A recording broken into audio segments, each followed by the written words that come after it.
Hello ladies and gentlemen, Dave Dobbs here. It's Friday the 6th of March 2026 and oh my goodness me, it's all going off at the moment, isn't it? We're on the brink of what seems like a massive war. Many could suggest or consider that we are in World War III right now, and it is it's looking pretty unstable, to say the least.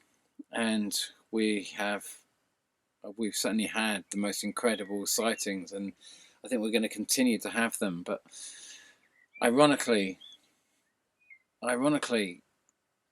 we are coming out of, even though we're getting these incredible sightings coming in, we are actually coming out of some of the big, the big volcanic eruptions and the seismology that we've been seeing, the crazy storms. Although we are going to get a few crazy storms because there is kind of, there's magma building, but it's not going to be as intense as it's been over the last over the last 3 or 4 months. Things are going to calm down a little bit, in my opinion, and we're going to explore all of that in this video. We're going to explore a lot because there's so much going on, because like I say, we are coming out of a lot of crazy activity now, in my opinion, and I'm going to try and show you, show you my workings in all of this to understand how these, or a potential window on how these incredible array of flybys are the workings behind these incredible sightings. So we've got here, I'm just going to open here, we're going to go through these astronomical sightings, and we're going to go, Turkey UFO report shows lots and lots of shots coming from, he uses, or they use, she potentially uses a lot of FAA webcams in America, and I'm just keeping an eye on Shanti, who's out there at the moment. Unfortunately, she's on heat at the moment, so it doesn't help very much because I'm moored up. Well, she likes hanging out and just sitting outside watching the world go by. But you can imagine when she's on heat, it makes things a little bit more complicated with other dog walkers. But so just keeping a little eye on her whilst that's going on. So excuse me being a little bit distracted there. But yeah, so Turkey UFO report posts a lot, and I just want to say before I go much further, World of Signs. Now, yeah, I've watched World of Signs for many, many years, probably for the best part of 10 years, and they've been such a key part in so many of the shots that I've posted over the years, and they've just had their channel shut down. And it's absolutely heartbreaking, really. It's absolutely heartbreaking. And I saw that, and I saw this video that they've just posted, looking at the crazy floods and the kind of crazy weather anomalies and much of the sky phenomena that we see, and they've posted so much of it over the years.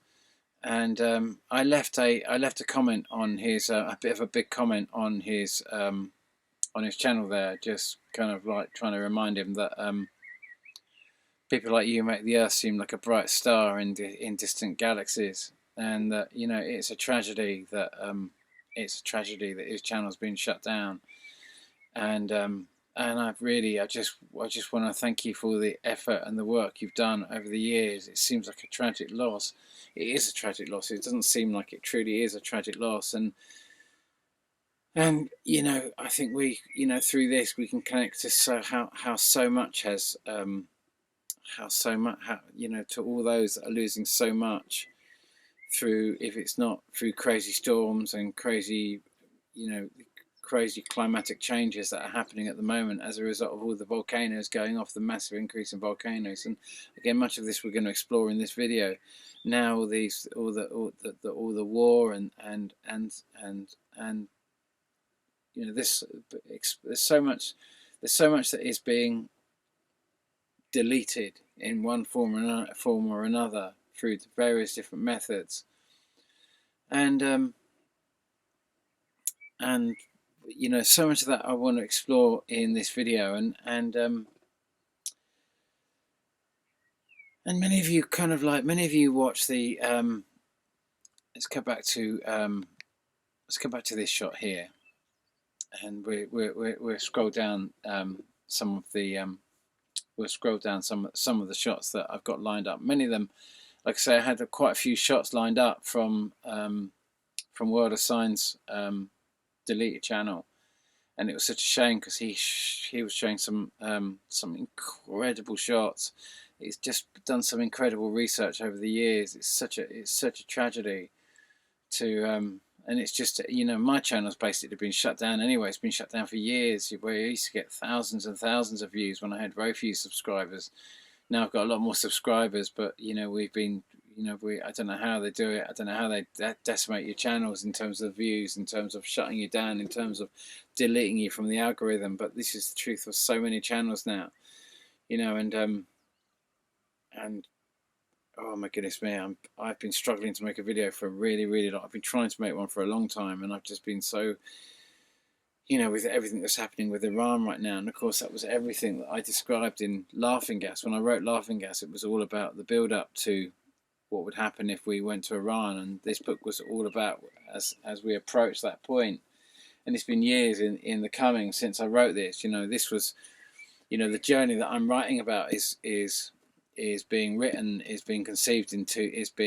conceived in 2006, and was an adventure that was happening in 2008, or written based on an adventure that I had in 2008, and then it was published in 2011. And if you read it now, it was going to be like reading, you know, when you, because it just describes everything that's happening now. It's like reading, it's like you'd think it was written like yesterday. You'd think it was written today. You think it was all just happening right now, because it, in my opinion, it was about now. It was all about this time. And I seem to have a massive understanding. I was connected to this very time in a massive way. It's almost like, and if not, it is, that we've all done this before. And this is our second time round, and we're doing this whole thing again, and we're here to change it all and to correct all the mistakes, and so that to give Earth a possible future, which it didn't have, in my opinion, the last time round. And so we've, you know, because if you can't go forward in time, what else do? You either become a ghost and you just exist outside of time completely, and you exist in a bodiless space, and or you have to go back in time, and you have to go back and live in the past and reincarnate in your old selves and do the whole thing, go back. And I think that's what we've been forced to do. I think that's why this whole thing is driving us into this apocalypse, because we've been driven back, and maybe we've been driven back many times. Maybe it's like, maybe my account there is just the first time of being thrown back. Maybe we've been thrown back many times. Maybe we've been in a cycle where we keep going back because we are forced to destroy ourselves, and there is nothing left for us to do apart from go back. And so we keep doing that, because for me to write that, also when you think about Ingersoll Lockwood and his 3 books, The Laconics Occult, The Adventures of Baron von Trump, and The Last President, and you think, if you were to read those now, it'd be like, you'd think it was written yesterday. It's almost like he died when I seemingly died, and bounced back. I bounced back to 2006. He bounced back to clearly 1890, but came straight from this same period of time. You know, in his 3 books, just to kind of summarize in the simplest, most basic form, in his 3 books, the first book, The Laconics Occult, where he shows how to make a cult, and it's all about what you guess is 33-degree masonry, where, if that's the correct terminology, I'm not too sure, masonry, but Masonic kind of like understanding, as in as in you take 1/3 truth. And you remember, this is what Elon Musk does. This is what Trump does. Because there's many of you that are kind of like, that are, I've got to remember this cowboy film that I want to talk about, which I don't know if I should talk about before or after describing those 3 books, because it's extremely relevant to understand, especially for all of those of you that have just been, suddenly Trump's doing all this stuff that he promised he wouldn't. He said he was going to be a peace president, and suddenly you're all seeing this drastic, terrible stuff, and many of you are going to be carrying this thinking, oh my God, we've been lied to, we've been deceived.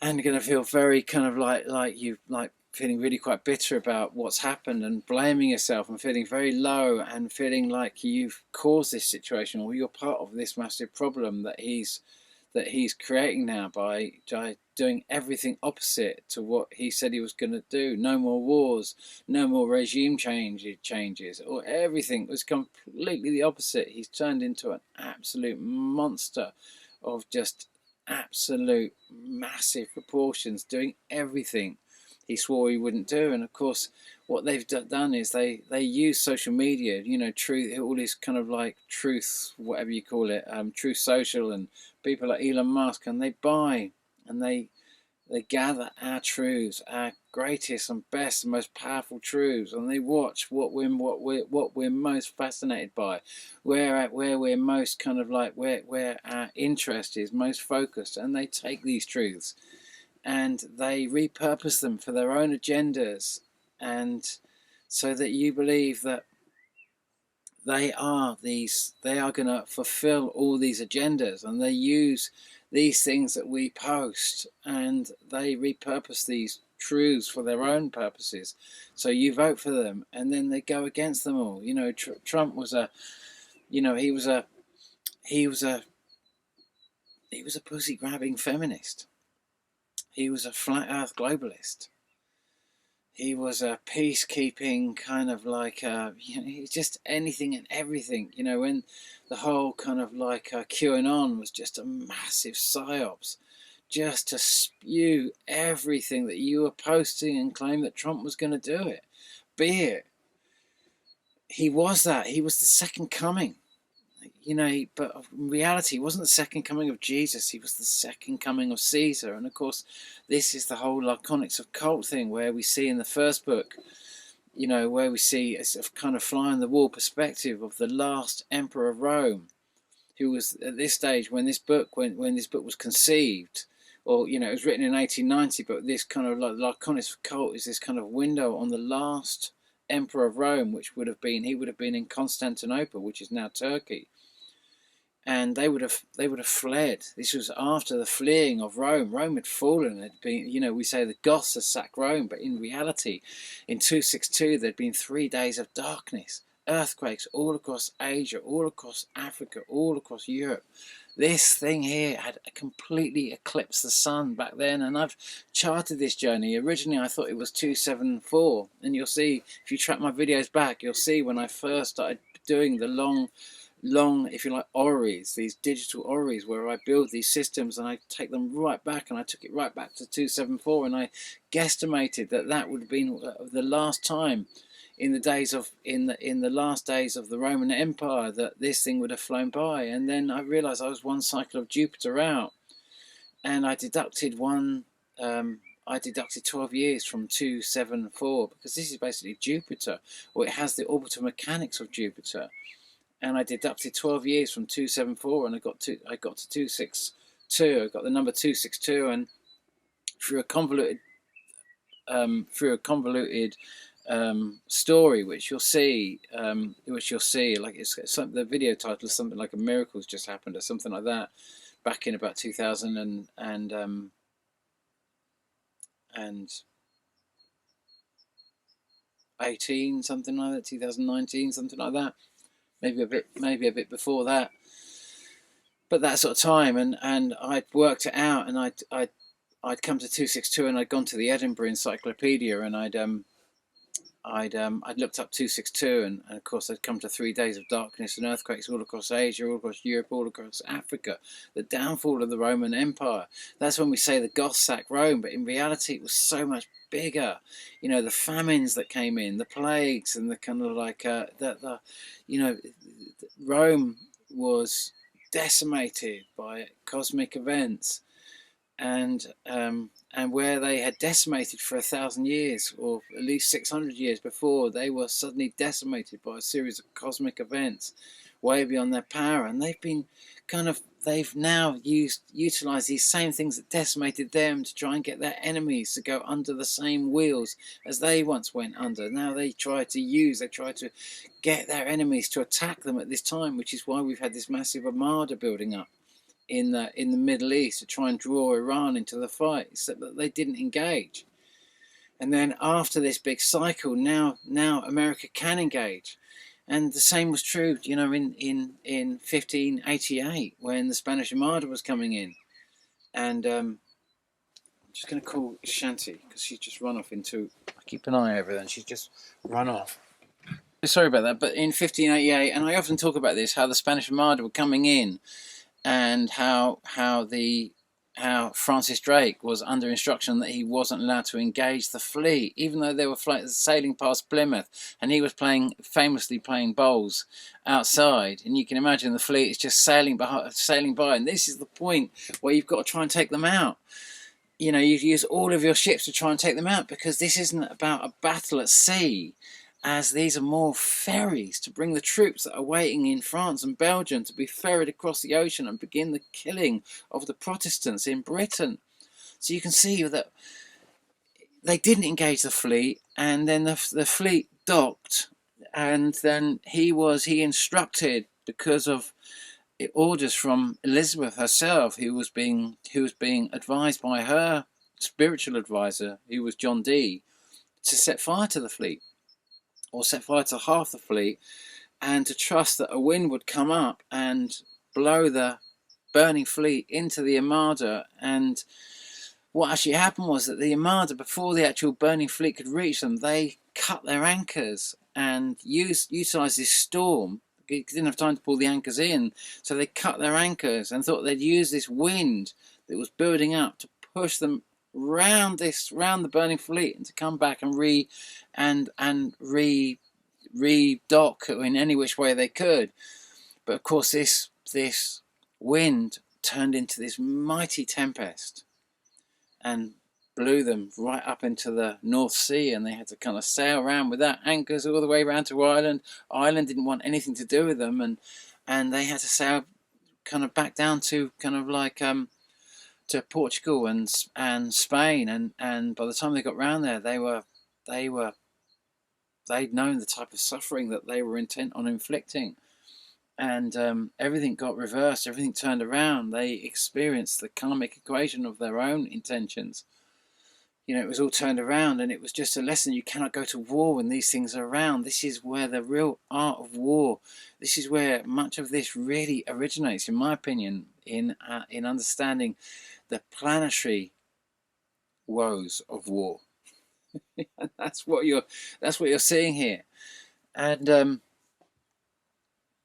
so that was the Laconics occult was a fly on the wall perspective of this kind of like of the last emperor of Rome becoming the first Roman Catholic Pope. So it was the initiation of this religious cycle that was going to kind of like that was going to allow the Rome to become a powerful, controlling force in the world again, but through religious control rather than just barbaric, brutal decimation of their enemies, which was failing.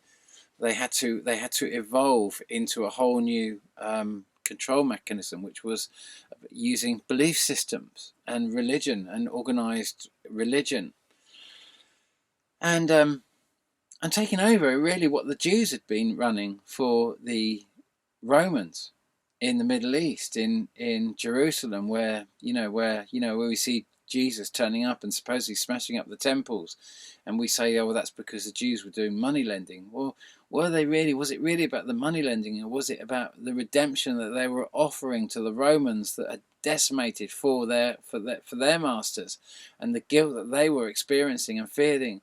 They were getting redemption from the Jews, who were kind of sacrificing animals and opening up a pathway for them to go on into the heavenly realms and have all the virgins and blah blah blah and all the things that they wanted, and lavish things they wanted in the afterlife.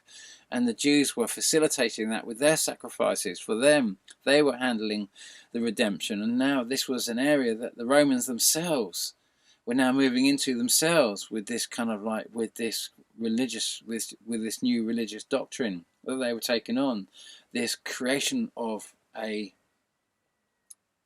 belief cult.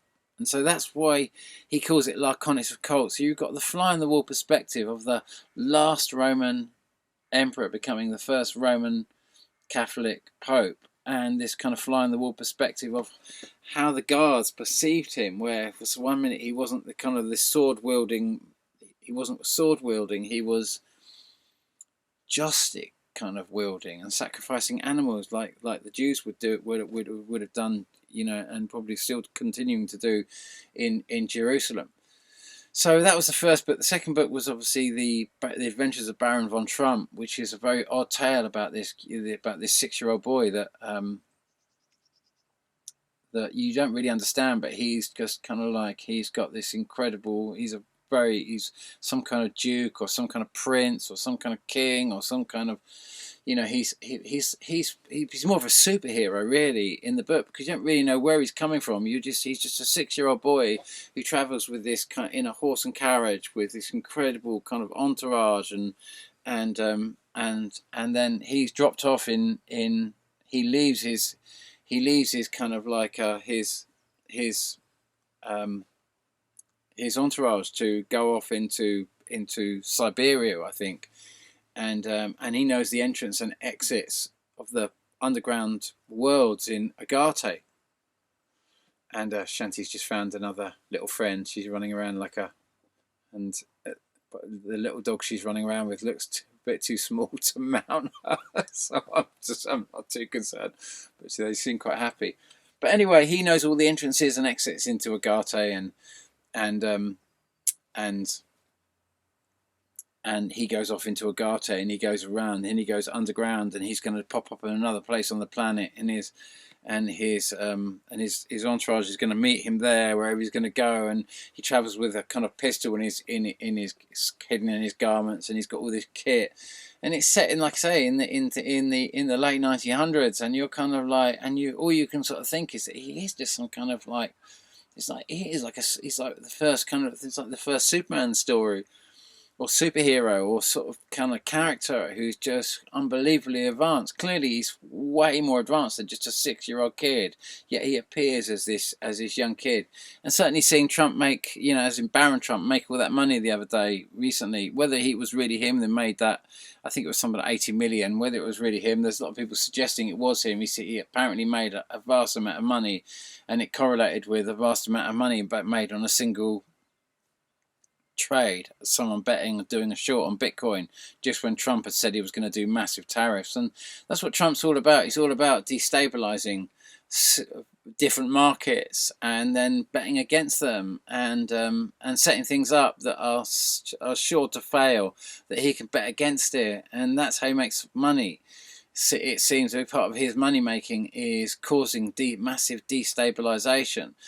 And it's a horrible way to build a fortune. It's a horrible way where you're just harvesting the wealth of the small player. You're constantly driving things down, whilst claiming you're going to build things up. You're actually doing completely the opposite at every stage.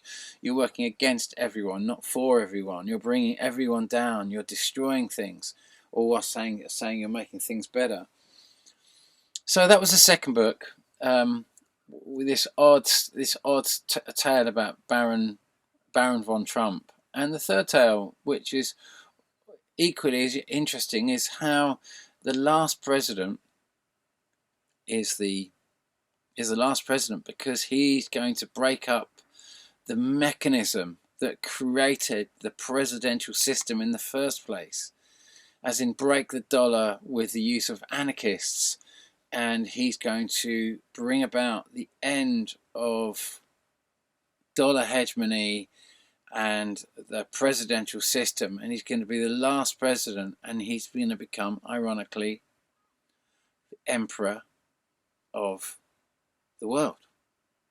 That this whole system in America has been the rebuilding of the Roman Empire through this whole crazy system.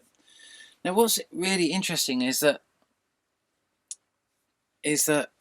what I've discovered is that the interim period, and this is the next shot I'm gonna post from posted by Turkey Report on the Turkey UFO report on the February the 13th. It's all these shots. I'm afraid they're all unbelievable. They're all unbelievable, and yet we just see this thing. We've seen so many shots of this thing coming by, and he's enhanced these a little bit, but we get countless amounts of shots, and we're just going to keep buzzing through different ones as we go along, and you know, all of them, I'm afraid they're all they're all just they're all unbelievable. This whole system is unbelievable. The light there, notice that the light hitting it, the sun is over here seemingly, and the light's hitting it on this side. You know, there's a lot of this stuff that is very, very difficult for us to get our heads around. But we've had just no end of sightings of this, and this object here. What I'm realizing is that where I show in, say, in maybe that model is not the best model, but maybe even maybe this model here, showing from 262. If we go to 262, when what I'm calling Pluto, whether you want to call it Pluto, whether you want to call it Uranus, whether you want to call it Neptune, whether you want to call it Jupiter, they're all one and the same thing, really, except that we rename it every 84 years, and I often explore that, and we're going to explore that a little bit more, but that's where it was, that's where it is now, and that's where the system is now, but that's where it also was back in 262, so it's come full circle, and it takes 1800 years to get from here to back to here. So this is an 1800-year cycle where our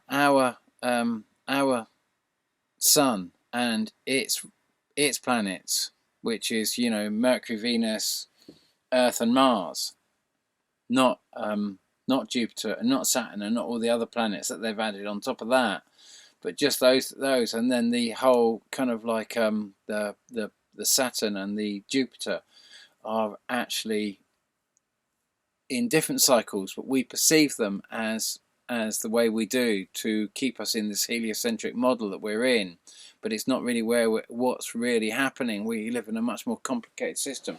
I'm just going to check my dog again, Shanty. Sorry about all the distractions there. That was Shanty Pants, the Wonder Doggy. You right, sweetheart?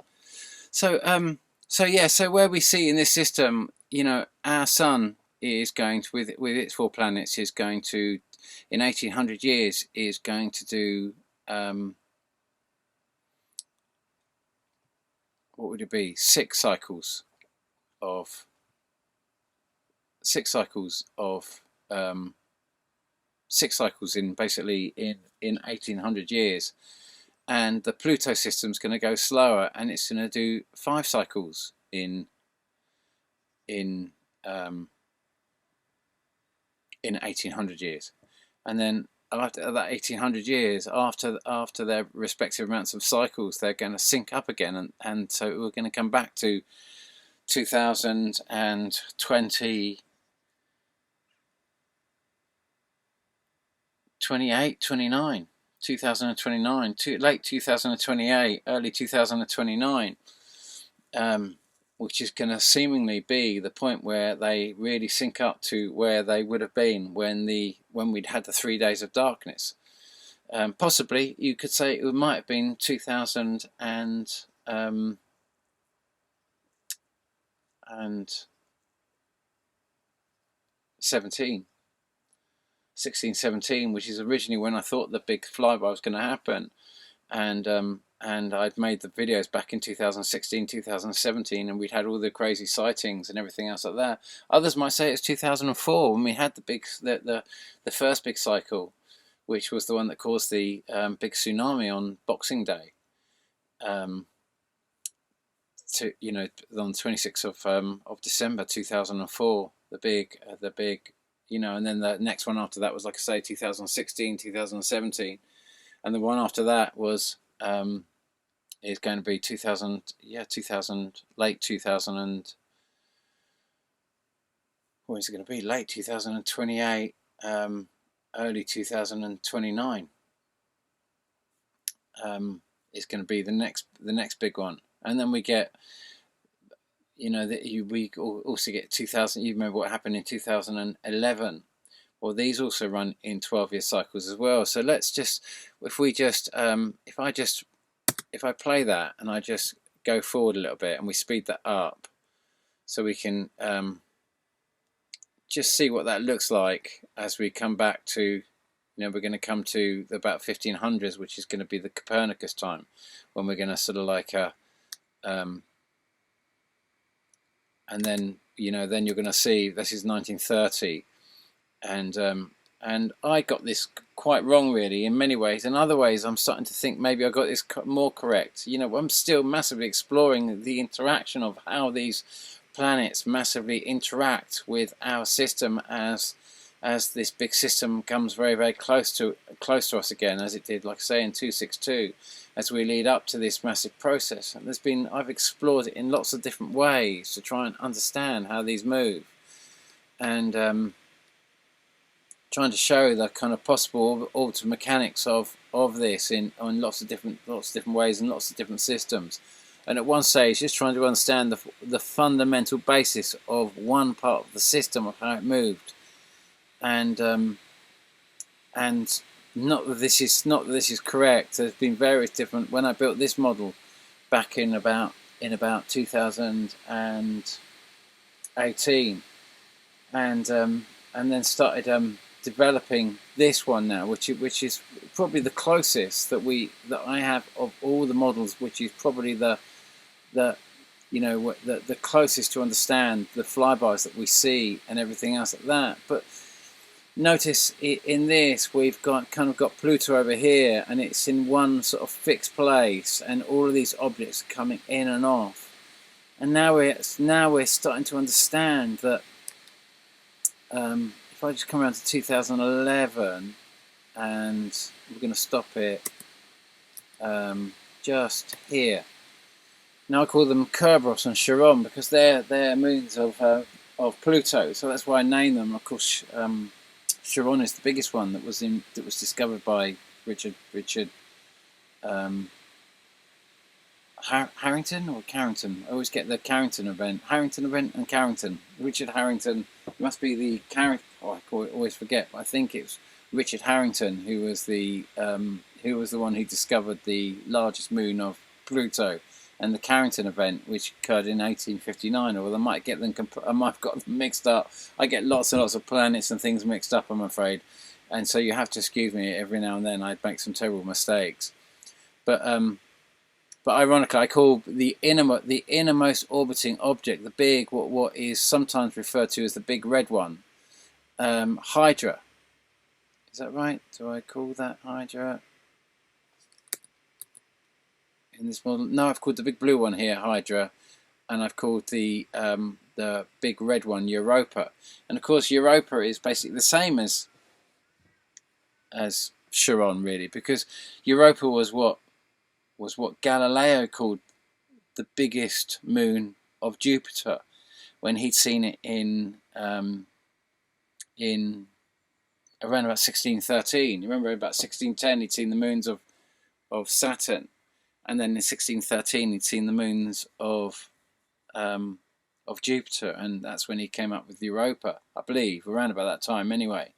And of course, when Harrington was seeing the biggest moon of Pluto, he was seeing the same thing. It's just that we reinvent this big blue object every 84 years to keep us in this heliocentric model, because it's a big part of the massive deception to keep us enslaved, to keep us in a religious model. And but let's just go back a little bit to the 2000, remembering that, you know, that on the 11th of March 2011, when we had Fukushima, ironically, that's basically 6 years after the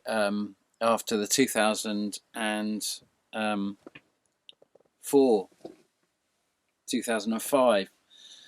You know, I say 2004 because it happened right at the end of, you remember the tsunami, it happened on the Boxing Day tsunami, it happened right at the end of 2004. And this big, this is exactly half the cycle. You know, if Jupiter's got, as we understand it, a 12-year cycle, it doesn't really have a 12-year cycle, in my opinion. By all that we've seen, it has a 13-month, it has a 11-month cycle.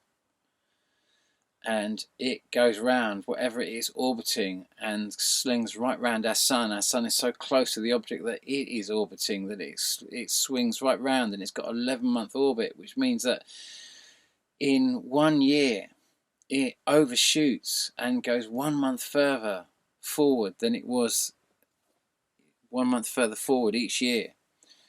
And so we see it. That's why every year we come around, we see Jupiter, and it's 1 month further forward than it was the previous year, but it's traveling in a very similar sort of direction of Earth. So we see it as a static thing, but actually it's also moving like our Earth is moving, except it's moving, like I say, 1 calendar month further forward every year, and or slightly faster from our perspective. And so we kind of like, we experience it like that. But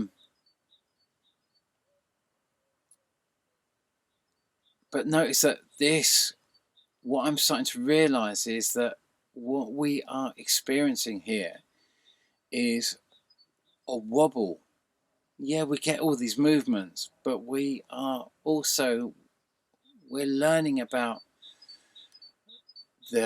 what we're calling the red and the blue Kachina, what the Hopis would have called the red and the blue Kachina, what was kind of offered to us by the kind of like the Mayan in their calendars. The Mayan calendars was these kind of celestial kind of red and this blue Kachina. Was that we're seeing the same phenomenon, but we're seeing this massive great wobble.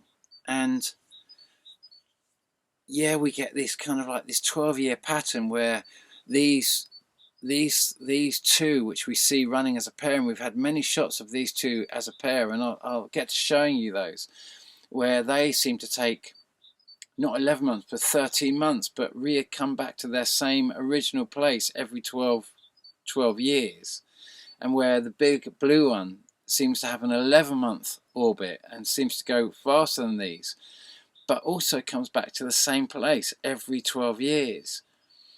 And so we've got this 12-year pattern that brings these together, but this 12-year pattern that unites both these two and the big blue one seems to, and this red one, this big red one that I've had showing, that I've been calling Europa in this model, you know, it can't have, because it's got a much smaller orbit. You remember when I showed you where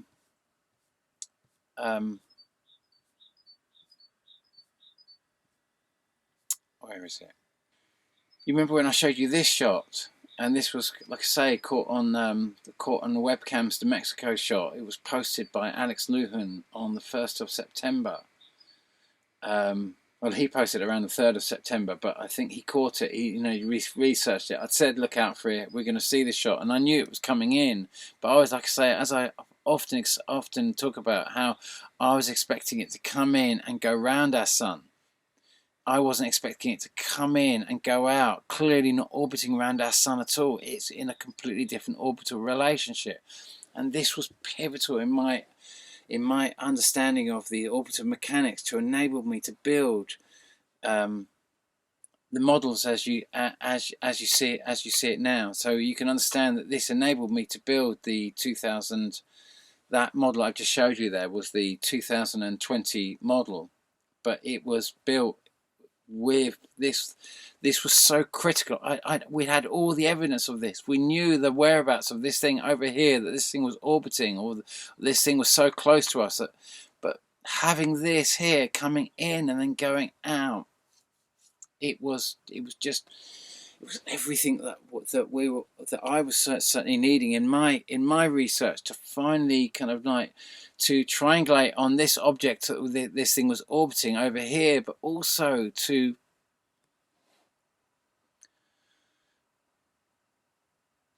kind of understand that we were in a complex binary system, that this wasn't all about our sun. Our sun wasn't this thing's orbital primary. As in, it wasn't in an orbital relationship with our sun at all. It was orbiting something over here, and everything else was coming in and also coming off this object, or seemingly coming off this object. This was what I call a complex binary relationship, and so this thing, you can imagine that this thing, if you've got big objects that are taking kind of like that are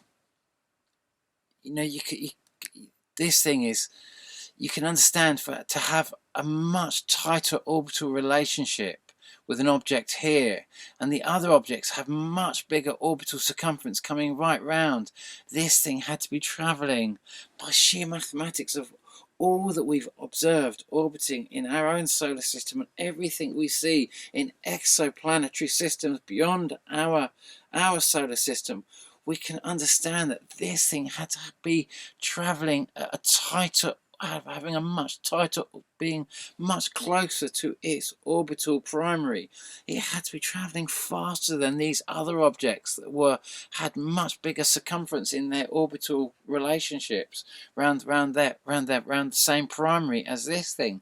That this thing was travelling much faster, and I now understand that this orbits its primary by all the orbital mechanics that I see every 4 years.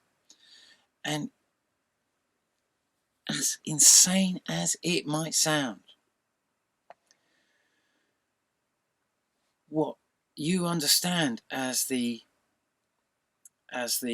what would you call the kind of the period from the point of, your elections in America are held on the kind of the 5th, around about the 5th and the 6th of November.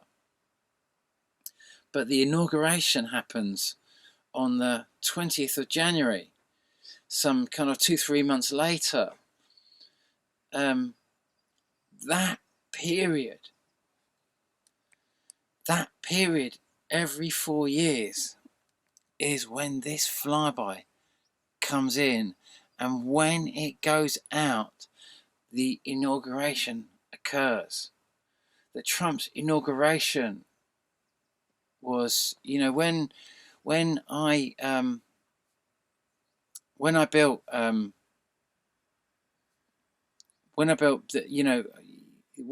this, certainly built this model, and we talk about the the Trump's. This would have been about the time of Trump's inauguration, and we get this. This is the time of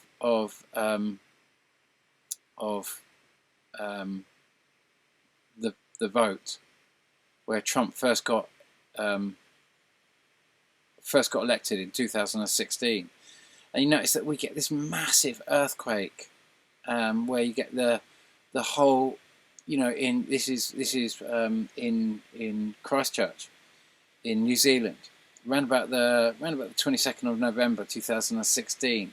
Now, if the actual ocean floor had done this, had dropped or risen by this amount of distance, by nearly 2 meters, you would have had a massive tsunami, and much of New Zealand would have been wiped out. But actually what happened was that the actual plate itself, the actual New Zealand itself, shot up, rather than the ocean floor dropping.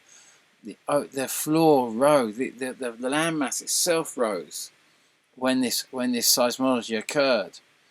And then we get another earthquake in, ironically, Fukushima around about the same time. All these kind of like massive kind of ground openings, earthquakes, volcanoes, it all goes off. Then we come to we get the big flyby of this object, which was Dill Martin's last video. Actually, his last video on his channel. And he was a very strong Christian sort of channel, and many of the channels that that follow the Planet X thing are Christian channels. It's just, I think that when you see this thing, it, you know, when you really see this thing, you become very aware of. You open up a God connection for one reason or another. For whatever this thing is, it makes you open up a massive God connection. And he posted this, and then he shut his channel. And of course, then this comes in on the day of the inauguration, and it's seen over Mexico. Whilst Trump's going crazy about Mexico, he's going to build a massive wall. He's going to wall off Mexico. He's going to do everything. However, the Hispanic communities ever thought that he was the second coming, that he was going to change anything and he's done all this sort of stuff. But I predicted this flyby, and when it came in, it was just a sensational shock. And I'm of mind, this is two flybys. This isn't this. This is the object that caused the 2011. This is the object that causes Fukushima. This is one of the what I call Chiron and Kerberos in this model. This is one of the pair, but this is a different object. This is the innermost object. And of course I might be wrong, but the next phase of my working with this is, I build these auras to desperately try to understand these systems, to understand why we get this 6 months gap, why we get like as I'm showing you, as I'm trying to show you here, basically in these great cycles. The next big phase is to build a model which and it's going to be a complicated thing, and I don't really know how I'm going to do it, but I've got a funny feeling that with all this apparatus that we're going to have to build it in stages and start seeing how this builds up, because we've got so much evidence to run through now. But like I say, this is the point where it goes quiet. We've just had this massive cycle happen, and we've had all the seismology. You just look at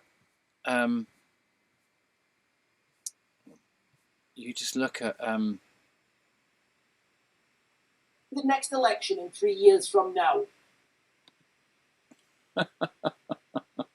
Ironically, isn't that the next election in 3 years from now? Which is basically, ironically, just when we're going to get the next flyby. I didn't arrange that. Ironically, that is the next time we're going to see this object coming in. The big event, the big 2004 event. That was then became the 2016-17, and then we go forward to kind of like 2000. Don't get me wrong, it's not just focusing on that time, because there's three phases to that. If we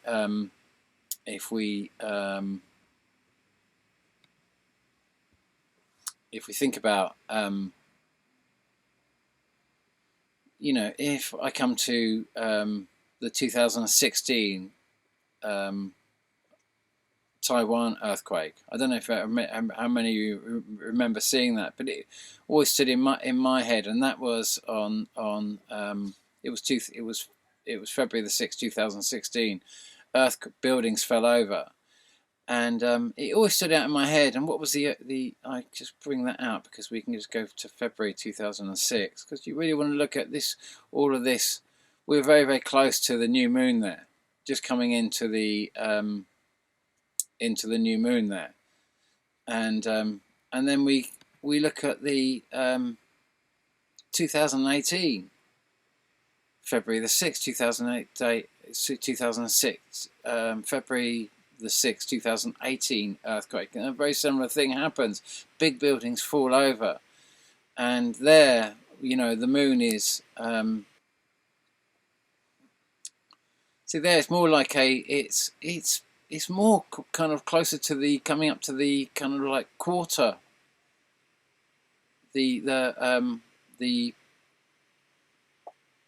it's closer to the third quarter moon, and that's very that's very telling as well, because you'll notice that very many of these big much of this big seismology, like the 2004 earthquake, happened either on the full or the new moon. I think it was the full moon, but I think it was. It could have been the new one, but I think it was the full moon. But you'll notice that much of this big seismology happens either on the full or the new moon, and if it doesn't, then like the big Sichuan earthquake, as I often explore, happened on the first quarter moon, and which means that the moon is actually pulled down. What happens is an exoplanet becomes very close to our Earth, and where the moon kind of locks in between the kind of like the sun and the Earth, and we get this massive rising up of the oceans. Well, what happens in the case of when the moon comes around, and it's a quarter of the way around, and we've got an exoplanet above or below. In the case of Fukushima, it was the first quarter as well, and the moon, an exoplanet is below our Earth, and so it pulls the moon further down than it would normally be on where it would normally come around on the ecliptic. Suddenly it gets pulled further down, and it exerts a kind of pull on the oceans, and in an unusual space, and it pulls the oceans. They all kind of bunch up on the Pacific plate, and that's what I'm of mind caused the plate shift that enabled the tsunami to occur. And this is, you know, what we're going to see on the what I'm assuming is going to be the 2016. Yeah, on the 20. Well, let's have a little look. So it's difficult to say, because it's difficult to say, because there we're looking at from 2028, 29. So it's from the January perspective. If it happens in January, then you can kind of see it's kind of like it's going to be kind of like January the 15th. But if it's more like December, then it will be somewhere, you know, it will be 4 weeks. One, you know, the one cycle of the moon before, which will be around about the kind of like the 15th of 16th, 17th of December, probably closer to the solstice maybe, but of December 2028. It's very difficult to say. Just looking at the cycles, of these from that perspective, seeing we're seeing we've just, like I say, we've just had these most incredible flybys of this thing, and you think about all the the thing about what we struggle to see at the moment in terms of because I told you that as we came into this, we were going to see massive, when we had these big flybys coming in, we were coming close to these flybys. I said that you're going to see some of the biggest storms you've ever seen, and some crazy volcanoes. But most interestingly is that like we downplay. We're having these. We're having the here we're calling it episode 40. This is January 13.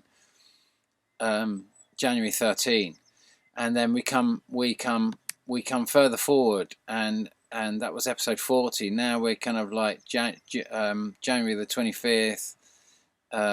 What are we calling this one? Now we're calling it episode 41. And we keep going forward, and is this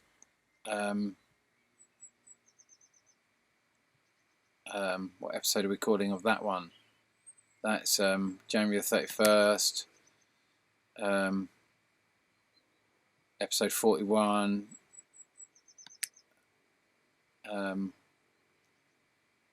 We've got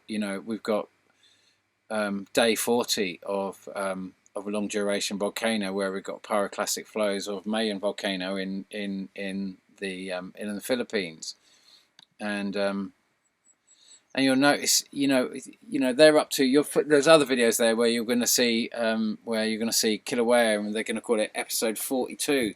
But of course, the reason they're calling it episode 42 is this isn't the 40. It's not listed as the 42nd eruption of Kilauea. It's listed as the 47th episode of the current single eruption of Kilauea. This is one eruption. This is being listed as one eruption.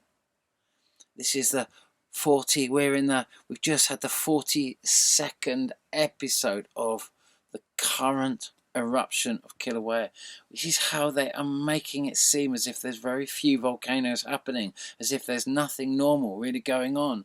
Now, the other thing you're starting to see now is endless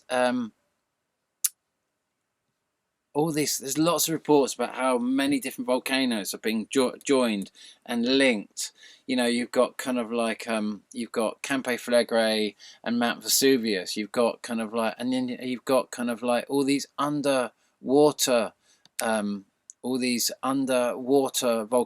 now being the magma chambers. They're about the Colombo volcanoes being linked to other underwater volcanoes. And in reality, what's happening is, instead of all the magma being pulled up under the Pacific Ocean and under the massive fault lines that exist under the Pacific Oceans that have been boiling the Pacific, causing all this moisture to come up, and then a week later, the kind of like the jet streams bring all of this moisture up via the jet streams into the northern hemisphere, and we get these superstorms coming in and hitting around the Panhandle, coming across the Atlantic and driving into the Panhandle and causing these megastorms in America. Now we are getting a very different thing. Now all of the pressure is being pulled up by these exoplanets and is causing the Atlantic to boil directly above the mid-Atlantic ridge. So where we're seeing the Icelandic volcanoes going off, right now we're just starting to see, I don't think that we're going to get a massive eruption of Kilauea right now. I don't think we're going to get a massive eruption of Iceland. Yeah, we could, we're going to see the magma chambers start to fill. We're going to get a lot of storms happen, not like we've just had, but we're going to get storms building up, because obviously wherever you're getting build up of pressure in the Northern Hemisphere, in magma chambers in the Northern Hemisphere. And we're going to say, oh, they're all linked, and we're not really recognizing there's a massive planetary influence above in the Northern Hemisphere, pulling on the magma like the moon pulls on the oceans. Now, the whole Atlantic is going to start boiling directly itself. It has been for some years now. It's been going on since 2021, since the Icelandic volcano started going off in 2021, since we had the longest. Remember, it started off in 2021 with the Icelandic volcano. Well, it started off in 2018, to be fair, where we had on May the 4th, 2018, we had Kilauea going off, and it became one of the longest duration volcanoes we'd witnessed since the days of Galileo. But then in 2021, we had the Icelandic volcano, and that beat the 5-week-long kind of like Kilauea eruption in 2018, and it became the longest. That became the longest since the times of Galileo, since about 1585, 86, when ironically La Palma went off, and it went off for kind of like more than 4 months, and constantly spewing. And then of course what happened was, the Icelandic volcano started 2021 about February and went on for about 4 months, not quite as long as La Palma went off in, like I say, 1585, 86. But then that stopped after about 4 months. And ironically, do you remember La Palma started going off? These are all volcanoes in the Northern Hemisphere.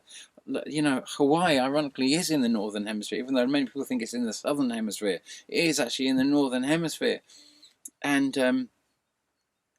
that went off, and that beat the longest duration volcano, which was the same volcano, like I say, going off in 1585, 86, and it beat that, and it became the longest duration volcano we've ever witnessed. But of course, we're making all of these into episodes to downgrade them. Do you remember when Obama, he turned, if a nuclear vessel, a vessel carrying nuclear weapons had, say, 20 nuclear bombs on it, he boiled it down to one nuclear bomb, one nuclear vessel. And so he made the massive arsenal of nuclear weapons that America was holding seem quite small. And that's how he got his Nobel Peace Prize. Just before, obviously, he invaded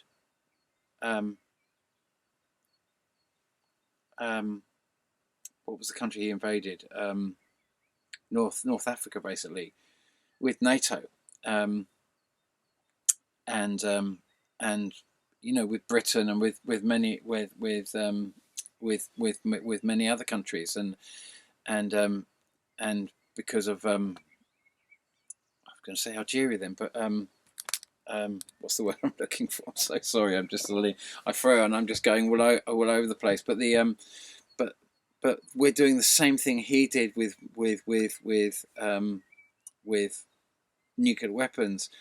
We're doing the same thing with volcanoes. We're making them seem as if they're just as there's no real big difference between the amount of volcanoes going off now as maybe kind of 20 years ago. We're trying to make it all seem like it's all just very normal, when we're getting a massive increase in volcanoes, a massive increase in crazy storms. Where 10 years ago you'd see rivers of cars getting washed away somewhere or other. Now you're seeing whole cities getting washed away almost every other day. You're watching major flooding, or you're watching completely opposite, mega forest fires, because actually what's happening is all that global precipitation, which is now being forced to dump down here or here, rather than being distributed evenly around the globe, it's all being sucked up because of the volcano dust that comes up, and all the moisture is condensing on this volcano dust, and yet all this extra moisture is coming as a result of the oceans boiling because of underwater volcanoes and fault lines that are being excited by all this seismology and boiling the ocean, sending all this moisture up, all this extra moisture, but it's all condensing on the the dust from these volcanoes in very small areas, causing mega flooding. Well, much of that has been caused by moisture coming up from the southern hemisphere, from the excitement since 2004 when all of this was going on. Most of it was happening in the southern hemisphere. Now it migrates into the northern hemisphere. Now it's all the northern hemisphere's time. And you know, what was 2004 is going to be 2028, 29. And don't get me wrong, in February 2027, you know, we're going to see what we saw in February 2016. We're going to see the beginnings of that again. And then February, and then we get to the end of 2027, going into 2028, and we start getting into the and then 2028 we're going to 2029, and February 2029. It spans 3 years with the kind of like that central point to late 2028, early 2029, and then 2030 to early 2030 the following year. But we get that intense, we get the big intensity, this big wobble point that Trump's first inauguration was coming on. And ironically, his last, what do they call it, the interim period where there's no one at the helm of America, that point is going to be a massive point. And you know, we're in that quiet point, you know, where Obama went to war with Libya. That was the country I was thinking of. Directly after the flybys, so we get Fukushima, bam, which is 6 years after the kind of like 2004, 2005 intensity. Then we get Fukushima, and that's when he has his big war. That's when he does his big invasion, where we're clean away from. This is the point where the art of war was when you can conduct a war. This is when Trump feels he can go to war. This is after the flybys, after just like Obama, after the flybys, after the activity, after the crazy storms. Except that this is still much more in the middle zone.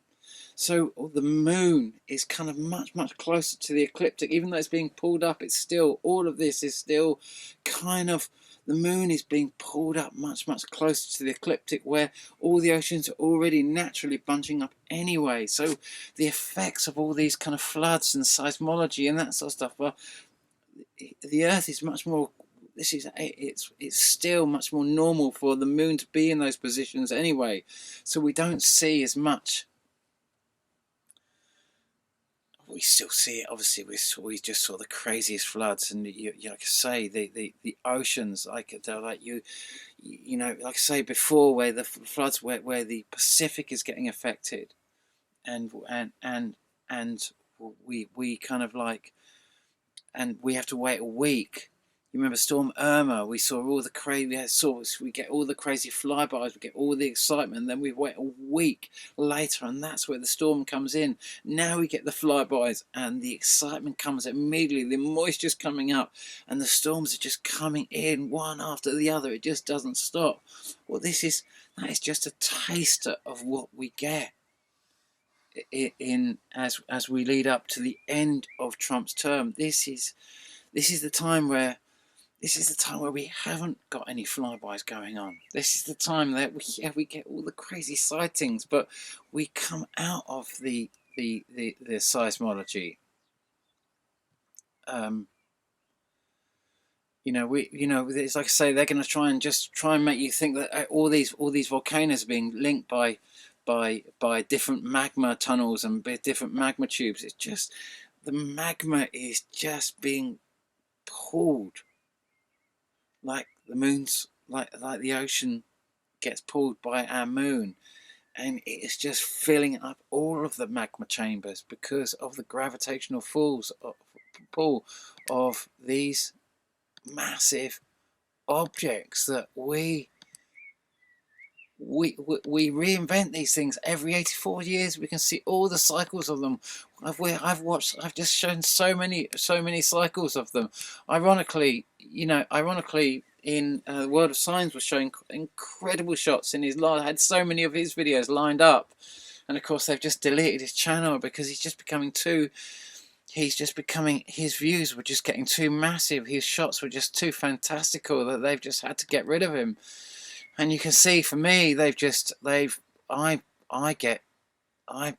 got 20,000 subscribers. I've had 20,000 subscribers for years and years. My channel never goes up. I've been virtually deleted from the algorithms now. I don't come up on people's searches on YouTube at all. It's like I do not exist.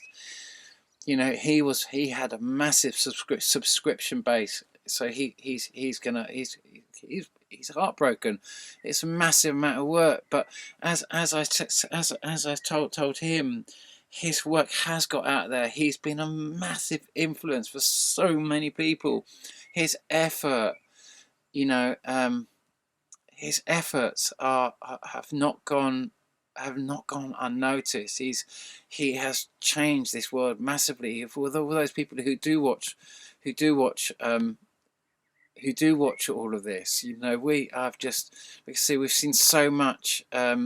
See, I noticed they call it the 40-second, you know, where it run up into February. Don't get me wrong, we are going to have, you know, like I said, Iceland could happen now. You could see Iceland start. You could see a little bit of eruption going from Iceland, and if you're seeing any eruption coming out of Iceland, you know, we're coming out to a time now where this is all moving in much more into the northern hemisphere. We could see that, but more than likely it's going to start calming down now because these objects are much more distant than they were.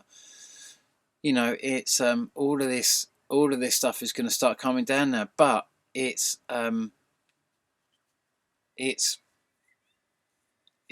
this object, you know, and these objects are very close to us. All of this is very close to us now, but in terms of big close flybys, you know, we don't get, you know, the last time we had do you remember, if I go back to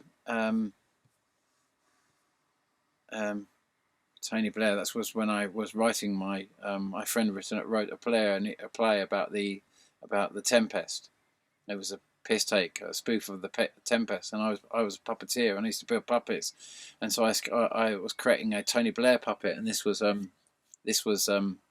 then ended up turning the whole thing into a book, which was Laughing Gas, which was a retelling of the Tempest, all set in South America, and he was Proslera, as in Tony Blair, in his magic book of manifestos.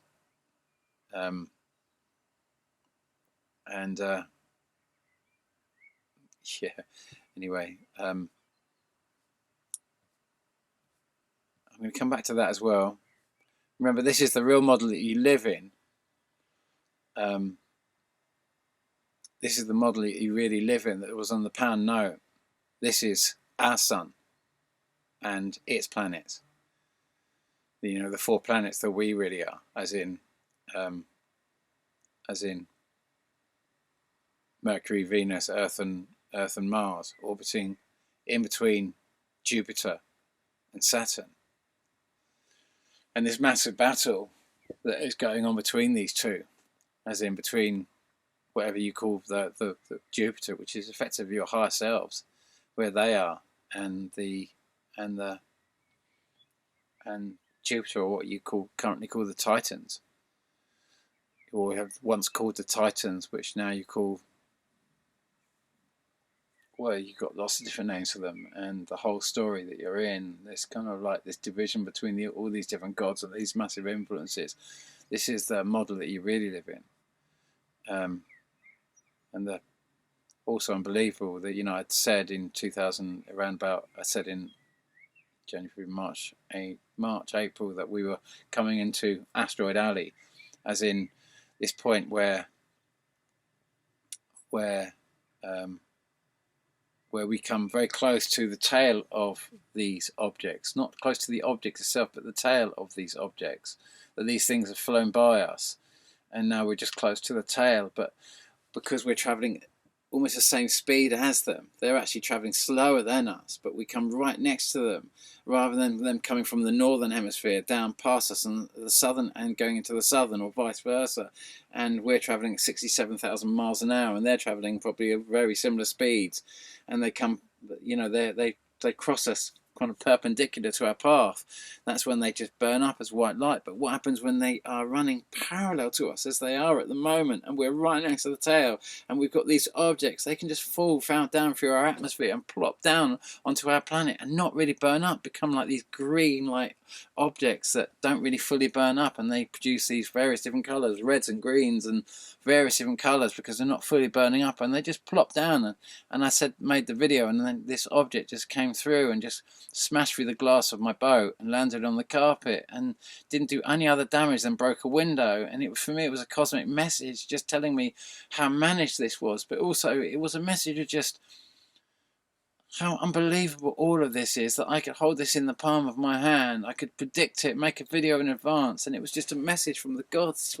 This was the cosmic joke, the ultimate cosmic joke. I could say we were right next to asteroid Halley, that a comet could just drop down through my window, and yet all of it is just utterly unbelievable. Even when they sent, this was a quote, and I often show this, that this, when they sent around about 2007, when they sent the New Horizons satellite up to see Eris and to find Pluto. You know, we can take pictures of Eris even though we're further from it than we would be if we'd stayed on Earth. That John Spencer, New Horizons team member, said in an interview with The Verge, but we're looking at it from a unique angle you could never see from Earth, because Earth is so close to the sun, Spencer added. In other words, Earth is so close to the sun, and the thing that we're observing, that we're telling you, is on the furthest, right next to the Kuiper Belt, is actually closer to us than if we'd stayed. We'd be closer to it if we'd stayed on Earth. So these ideas that we're shooting at past Mars, punching through the Kuiper Belt, not the Kuiper Belt, through the asteroid belt, without any consequence to it whatsoever, just sailing straight through it without a care in the world, straight through that to Jupiter, to Saturn, and then going past Uranus, and going past Neptune, and going past and then going out past Pluto, and finally finding Eris out near the Kuiper Belt. The whole thing and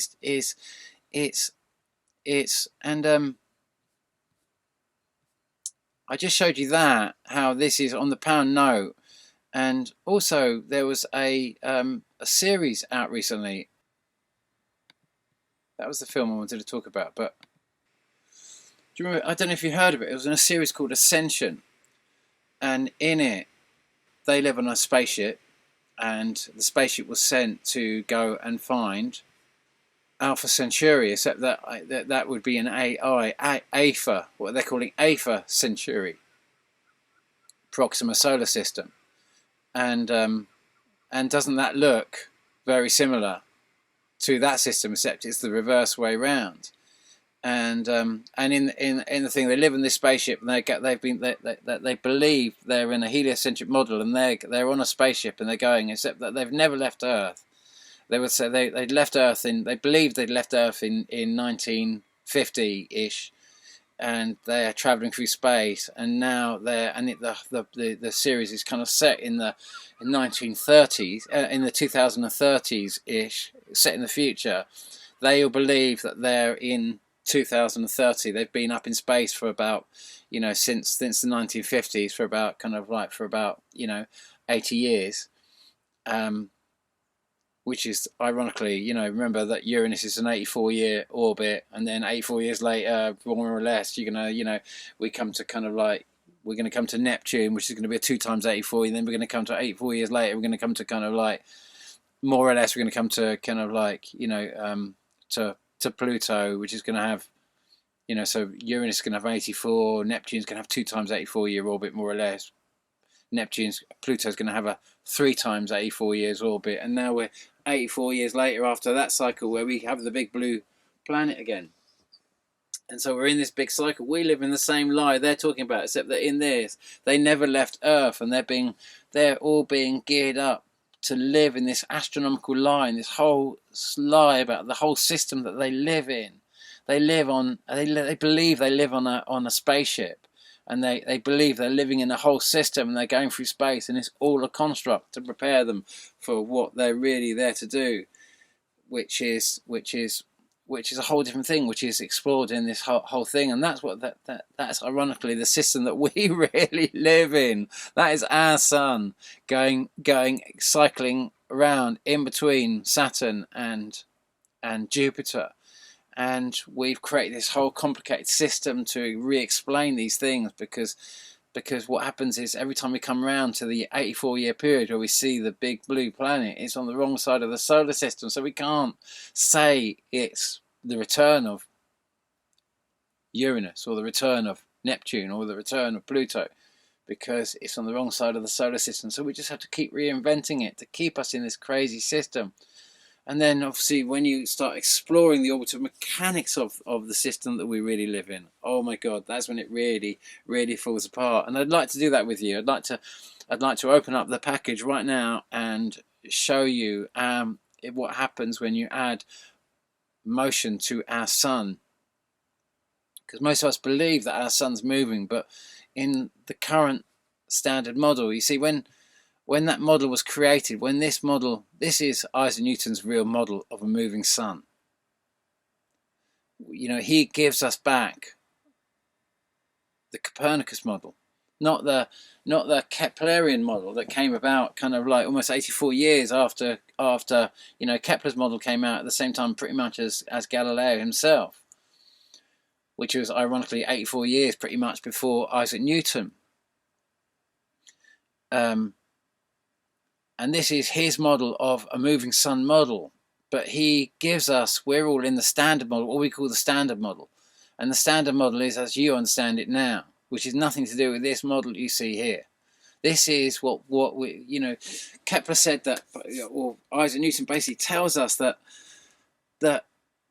we live in a static sun model, an immovable object. And all the planets move as Kepler would have postulated. Kepler, like I say, is pretty much 84 years before Isaac Newton. So the model that we live in is not this model. The model we live in was when Isaac Newton was around, was already basically 168 years old. You know, we're basically in a 500-year-old model. That's the standard model. It's a static sun model. Even though we like to think, and we all have this kind of notion that the sun moves, there's no place for it to move in our in the standard model. So we just have it as a static sun model, and no one has in their mind's eye a notion of a moving sun. It's not part of. Well, you have no cosmic direction in your notion of the sun. You know, you wouldn't know. Like, you think of your car and you'd understand your car moves forward. You understand a comet, you think of a comet moving forward and its tail. You understand a rocket and you think of a rocket and you think of it moving forward. Oh, what direction it's going? It's going up that way. You know, you think of a sort of like train, you think of it going forward. You don't do that with your sun. You have no notion of where your sun's going. It's not in your mind's eye of a sun moving in the cosmos. You have no cosmic direction. That's the whole purpose of the standard model, was to delete your connection to the cosmos. So you're just in a model with all the planets going in a pretty circle, and when they give you a direction, it does not fit in with any form of astronomical mechanical movement that anyone has postulated. You have a completely rogue direction set on top of this that doesn't fit into anything. Those who do have a direction for the sun don't have a logical direction for the sun. I'm not going to go too much into that because it gets so complicated at that state, but nonetheless, that is the real model of the solar system, because even Isaac Newton tells you, he gives you the standard model, but at the end of it he says, understand that nothing in the observed universe is static, even though we live in a static sun model. Nothing in the observed universe is static. And then his third postulation is this model of a moving sun. And this is the model we really live in. This is why they give you this message, where the people who really send satellites, who really work for NASA, who really send things up into space, this is, they live, you know, they don't go out to Mars to get to Jupiter. They go, always, you wonder why they say that they go into Venus, You know, there's no satellite that's gone through the, supposedly punched straight through the asteroid belt and gone to Mars and beyond, or has gone beyond Mars, has ever stopped at Mars. They all go to Venus. And they say they go to Venus to do with this thing called gravity assist, or to get the slingshot to increase their speed. But in reality, they go to Venus to go down. They've been going to Venus, and then they go orbit down to Jupiter. When Jupiter comes by us, because it's becoming so close to us, the big blue object has been coming so close to us, that we've been able to go to Venus and then go down to Jupiter. Now, of course, it's all coming to the northern hemisphere. Now everything's going above us. You know, that doesn't mean that the overall actual thing is that our whole solar system is going into the northern aspect of the big system we're really orbiting. But as these things are coming up to us, they shoot over the top, they're drawn over the top of our sun. And that's why when they go over the top of their sun and they cycle back round, as our Earth goes under them, that's why we get affected in the northern hemisphere, because they're coming up to us, shooting over the top of our sun and over the top of us. And obviously they still affect, and they're still coming under us. You know, they're still coming, so we still get effects in the southern hemisphere as well as the northern hemisphere. But overall, we were much more affected because of the cycles of the way this moved in the southern hemisphere. And now it's all migrating into the northern hemisphere, and so this is that time where we don't have flybys. This is the time. This is the time when we you know, this is the time that the policeman, if you like, of this planet is least affecting us. This is the time. This is not the time when Sir Francis Drake, master and the commander of the fleet, is playing bowls. You know, this is the time where, you know, because it paints him in quite a saintly position that he would, you know, but the same man, you know, Sir Francis Drake had been robbing all of the gold that the Spanish had been robbing from the Americas. We've been using our superior kind of maritime kind of like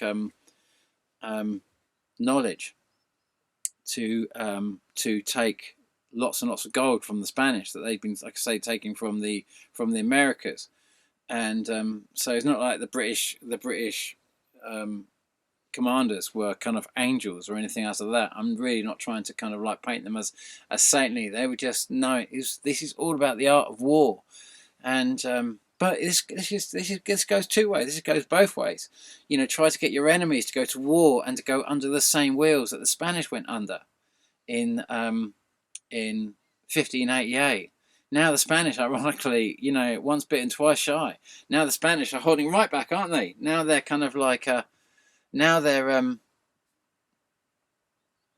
you remember this shot here, where this discovery, ironically in 2020, when I'd heard about this this discovery in Mexico of these cave systems that were discovered when they were there was a disputed railway in the southern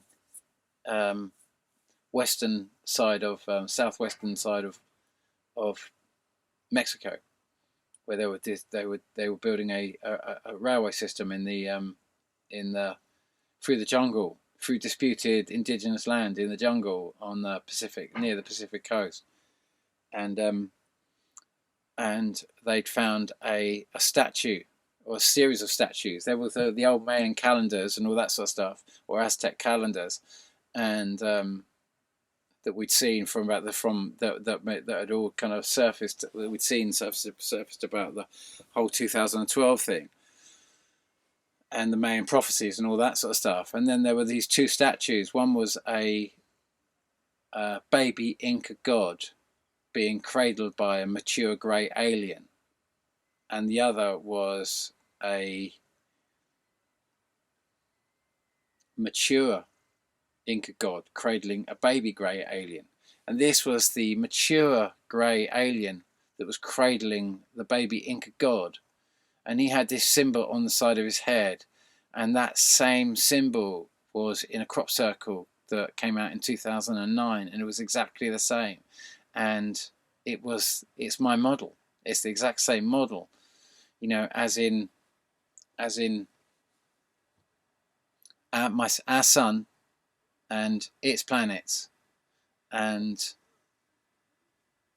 the red Kachina and its planets orbiting a central big object, a complex binary system. What we're really seeing, and that symbol is and it's also giving motion. It's giving a forward motion to our the system that we're really in, giving cosmic direction to the whole thing, which we've managed to take out with the standard model. And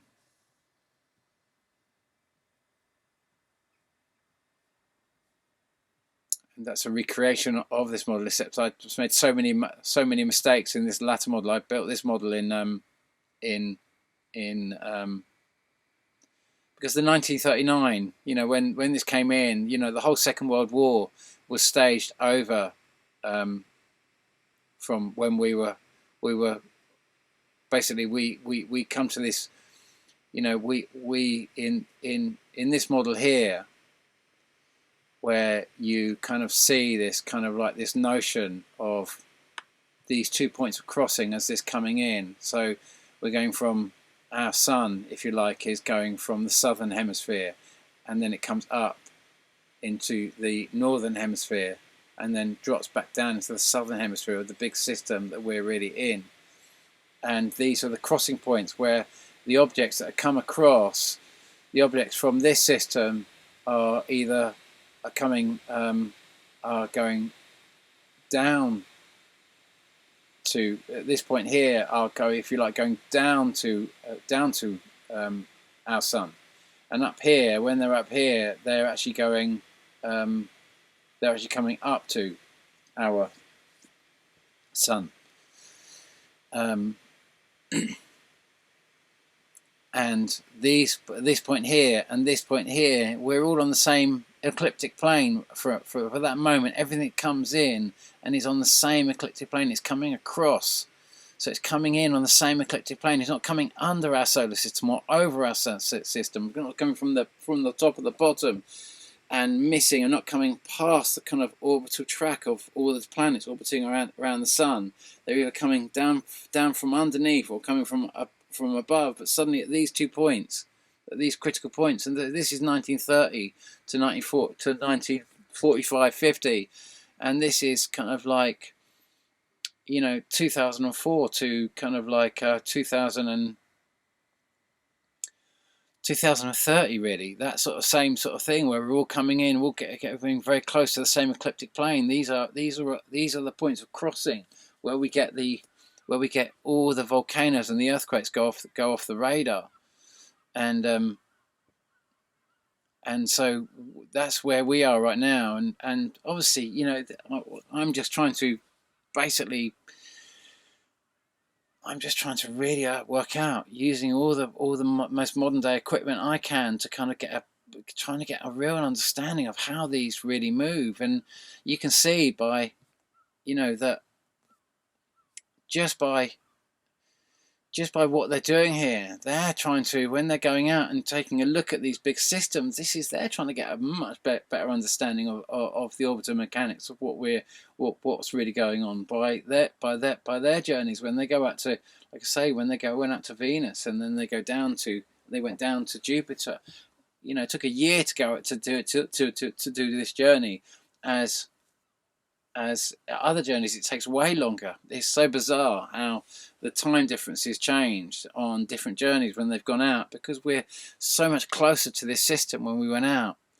You know, in 2007, 2008, we were, you know, when they went out to do these systems, we were right next to these things, because we had the big flyby in 2008. These things, you know, from 2004, like I say, we were getting massively close flybys. This thing was causing massive tsunamis. And then in 2007, 2008, we had massive, this is when we had the Sichuan earthquake. And, you know, masses of buildings fell over on the Sichuan provinces in China. It was a huge earthquake. Many people died, and when I discovered where the movements of this and what we were coming into here, and why this was the perfect place for them to do their big flyby to go and visit what we're currently calling Pluto, the big blue planet.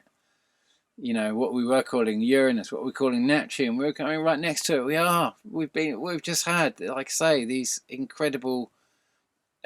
We've had thousands and thousands and thousands of flybys of these incredible objects. It's been over and over and over.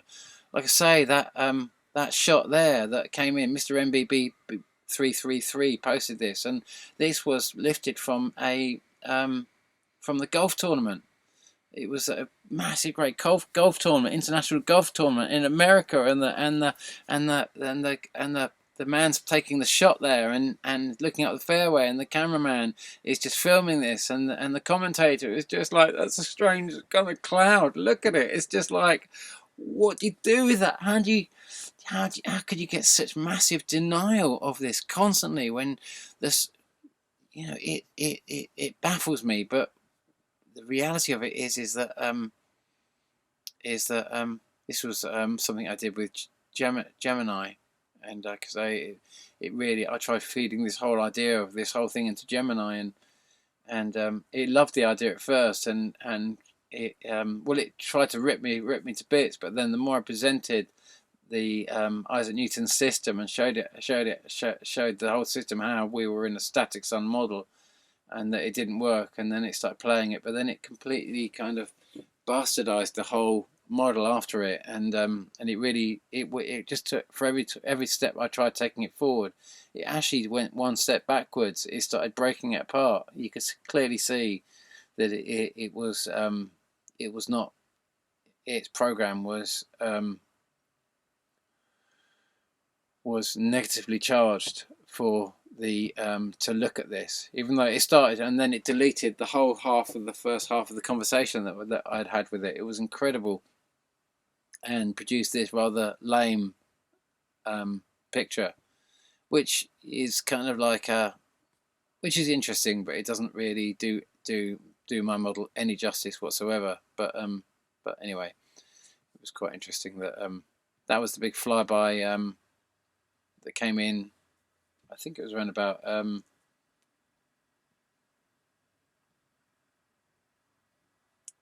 think that was about July last year. Massive flyby. We were just seeing it coming by, and we were like, oh my god, this is going to be incredible sighting. Lots and lots of earthquakes and volcanoes going off. Just incredible. This is the size of the flybys now. They're just so massive. We just can't literally believe them. So we just say, oh, it must be a cloud. We just can't acknowledge any of what we're really seeing now. But we're just we're next to massive, mighty things that are, it's all beyond belief, I'm afraid. So that's where we're at.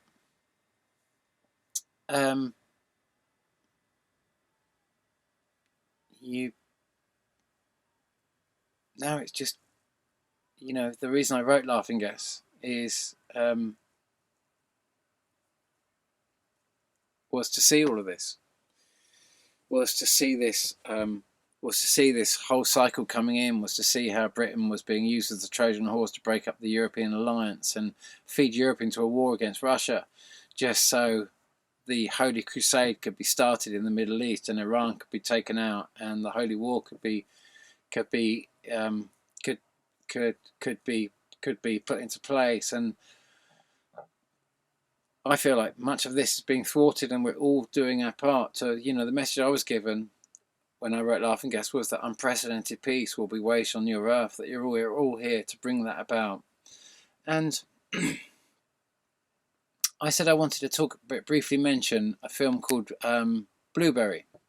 I don't know if I said there was a cowboy film I wanted to mention. I noticed it came out in 2004, and And that's quite interesting to say, because that's when we had the big flyby, and that's when this really all started. That's when all the close flyby started, and it is um, um, it is probably the best. It's one of the best films I think I've seen. Um, Alex Gray, the artist who does the incredible, he shows all the kind of like the energy kind of like mapping of the human body, and he does very psychedelic shots. He did much of the art, I believe, in it. Anyway, sorry about that. That was my water pump making that terrible noise. Um, he did much of the art for it, and what I'm gonna put a little bit of a spoiler alert on this, but I'm going to really try to not give too much of the story away. So if you go to watch it, if you do take this as a hint, I'm going to really try not to give too much away so as to not ruin the film. But what I want to say is it's got an incredible script. It's got an incredible script, and the reason I want to talk about the aspect of this, or an aspect of the script, is because of all of those out there that were massive, massive fans of Donald Trump, that believed all the spin that he was going to be the second coming, and he was going to bring world peace, it was the end of war, he was going to empty the swamp, he was going to all this stuff that he turns out to be completely the opposite. And like I say, he nicked all of those truths about all the stuff that you knew was going on. He was all that, but he played himself to be completely the opposite, so he could bring about effectively the apocalypse, to stop. The whole plan of the apocalypse is to end the Earth's timeline, to force you back in time, because the invaders of this Earth have lived in times that have gone by. They have forced us to live in our own past and to go back into past so they can control it in a different way than the present can be controlled. The present can't be controlled, but the past is something that can be controlled.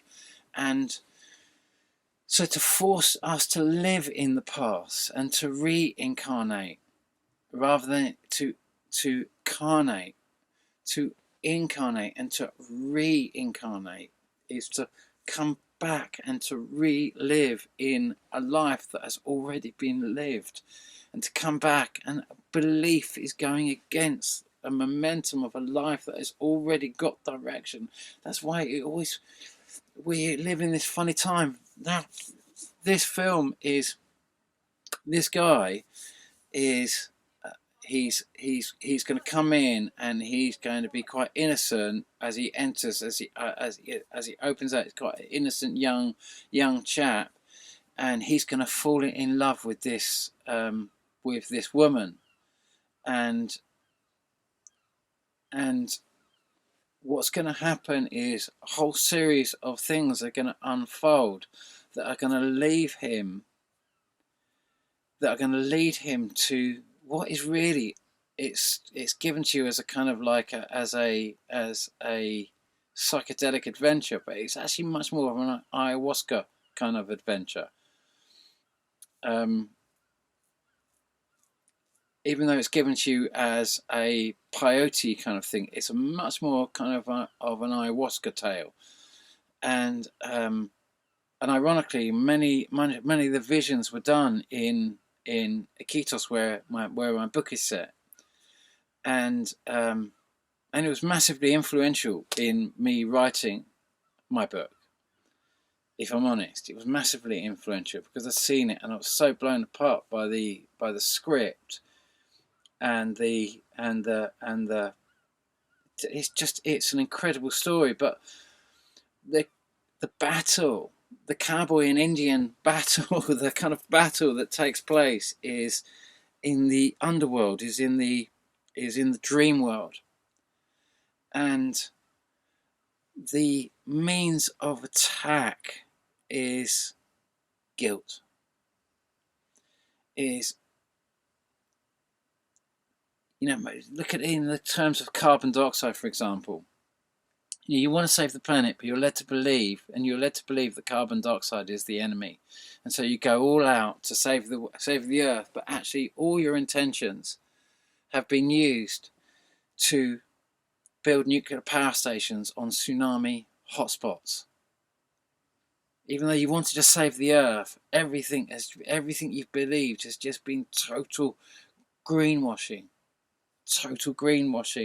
to drive a very dark agenda. And suddenly you realise, and that's why I wrote Laughing Gas, was this realisation that what happens when the environmentalist suddenly realises that, in Laughing Gas, the environmentalist is he's on a bender, on a pestilence bender, and you're led to kind of like, pestilence could be many things. It could be a whole different, he snorts pestilence, and these rocks are made of pestilence. So pestilence could be this, whatever you want it to be. You might consider it to be this or that. It is what it is. Whatever it is, he does this pestilence because he's desperately trying to save his friend, and then he finds himself going on this total kind of crash after it, and he's going down the tubes, and he realizes he can't stop himself going down the tubes, and his eternal kind of optimism is just failing, and suddenly he realizes that he's not an optimist and that sort of stuff. He's a fucking coward. You can't look at the truth. He lives in a rose-colored beautiful thing because he can't look at the real truth of it,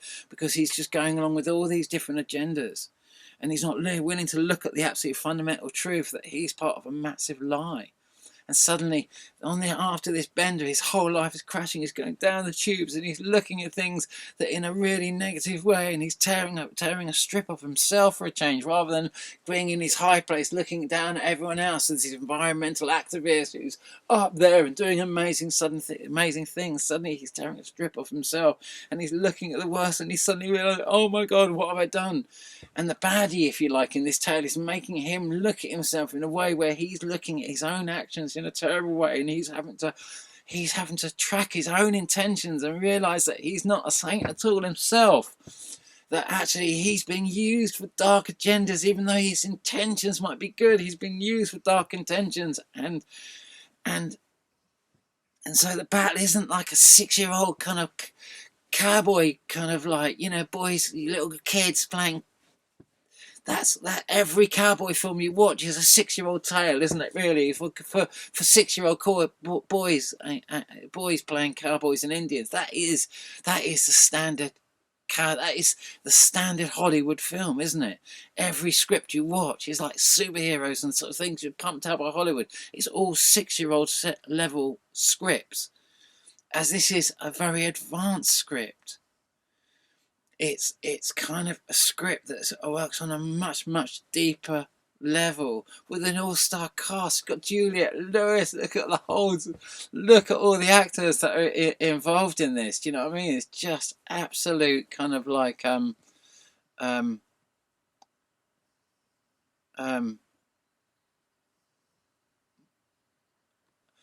Michael Madsen, Juliette Lewis, Vincent Cassel. It's just absolute. Eddie Izzard is an absolute best. The whole thing is just absolute. It's one of the best films you will ever see in your life, and yet it's probably the only cowboy film you've never heard of or never seen or didn't know how to get hold of. You'll have to pay to get hold of it. You'll never see it on any channel, because it holds this part in the script that cannot be seen by an American, because it could change the way you see the earth, you see the fundament. And this is the whole thing that Trump is doing here. He's deliberately being shown to be the demonic being, to go against everything he said he would do, to do the very thing that's being done in this film. How the baddie converts and brings the person down, and that's why it's so important at this time. This is why I wrote Laughing Gas, was to help you track your own intentions. That's the only way through this, to build a temple within your own heart, to go back to your own intentions and find good in your own self, in your own intentions, and realize that everything you were fed about Trump was a lie. It wasn't you bringing about bad. he stole all our best and used it to corrupt your country, to drive this agenda, to bring about what is the recreation of the Roman Empire. This was all, the whole of this election period, all of this has been created to deliver this. That's why the last president could be written. That's why this whole thing has been created, to create this whole thing. He's part of a massive system that was put in place to create this by a bigger agenda. And so, if you are with me and you followed me for this part, I'm going to say farewell here. But what I'm going to do is I'm going to read a little excerpt of Laughing Gas, and I'm going to close here, and I'm going to say farewells, and I'm going to leave. I'm going to leave here, but I'm going to read a little excerpt of Laughing Gas, which was Dobbs, as I call him, because this book was based on a true story, but it was a quest to find Ariel.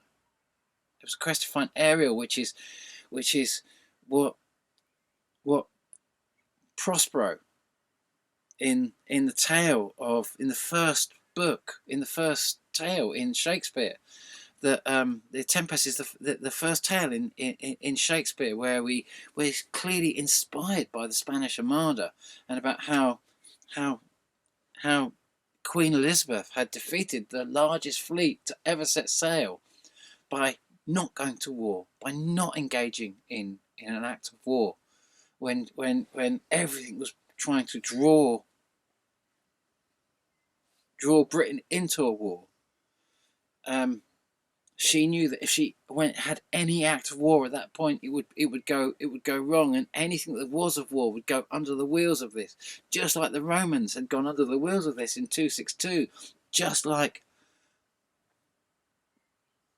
the Spanish Catholic Church had gone under the wheels of this in 1588.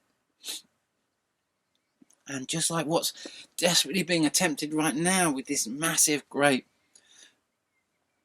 armada that America has amassed in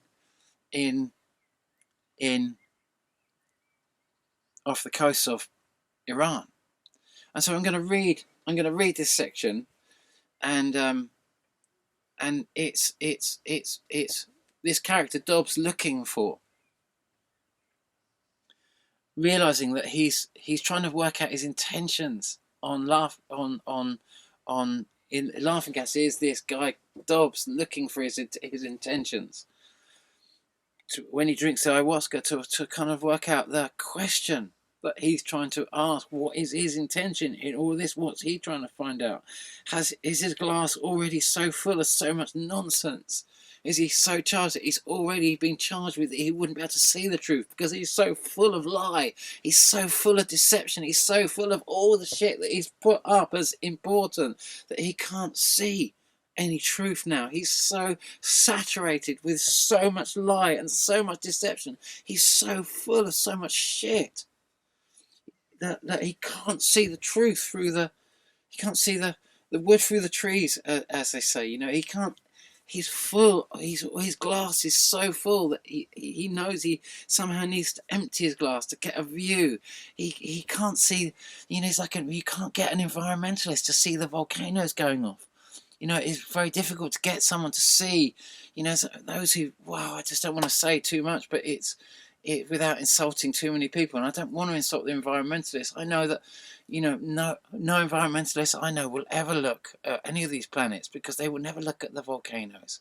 Like I say, I turned up at an Extinction Rebellion talk a couple of years ago at a festival, and the person that was there, that was running it, that was wearing a skirt and had a beard, that I have to call they, even though it was not a they or a them. It was a singular person. with a beard, wearing a skirt, asking me what was I going to talk about. And I said to them, I want to talk about carbon dioxide. And they said, we don't want you to talk. This was an organisation that said they wanted carbon zero, truth, and a people's assembly where people can come and express opinions and where everyone can listen and poke a finger at and judge and say what they've got to say and bring it all out. And they said in the singular form, we, which I had to assume was also a singular form, where they actually refer to themselves not as an I, but as a we, don't want you to speak about carbon dioxide, because we are controlling an agenda which enables nuclear power stations to be built on tsunami hotspots, where we do not want anyone to talk about a small volcano like Etna or Stromboli that has been massively active that produces something like 80 million tons of carbon dioxide on a single eruption.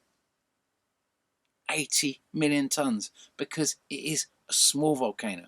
Unlike some of the volcanoes I've shown you here, Taal volcano, that is a big volcano, Sheveluch volcano. These are big volcanoes. These are 200 or 300 million tons of carbon dioxide on a big eruption.